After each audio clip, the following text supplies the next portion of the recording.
درود مردم ایران. حمید طولابی هم فرزند جعفر طولابی. ارادت و عرض احترام عمیق خودم رو نسبت به همشهریان بچه‌های استان لرستان عرض می‌کنم.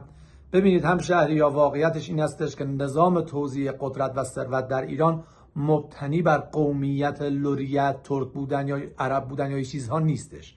معادلات خیلی هوشمندانه توسط روسیه طراحی میشه و توسط حجتیه اجرا میشه. یک مثال میزنم که متوجه ماجرا بشید.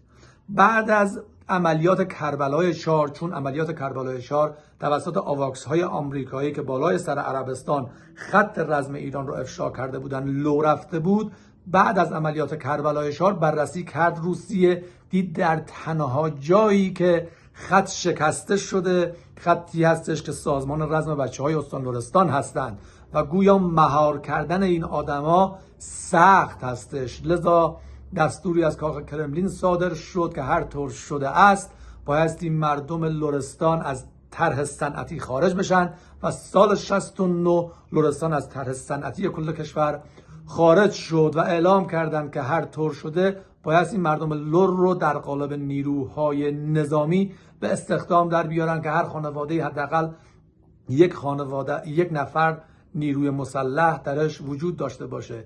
اینکه شما تصور بکنید در واقع بر اساس قومیت نظام توزیع قدرت و ثروت شکل میگیرد اشتباه هستش. از خود کاخ کرملین با هوشمندی تمام، اندازه‌گیری تاریخی و امثالهم دستورها صادر میشه و توسط حجتیه در ایران اجرا میشه. علل خصوص اینکه روس‌ها در قبل از تاریخ، در خیلی قبلتر تو تاریخ، بابت یک مسئله یک ضرب شستی از ما لرها چشیده بودند و ایل بیرانوند تمامی ایلات لرستان رو جمع کرد و روس‌ها رو یک شکست جانانه داده بود.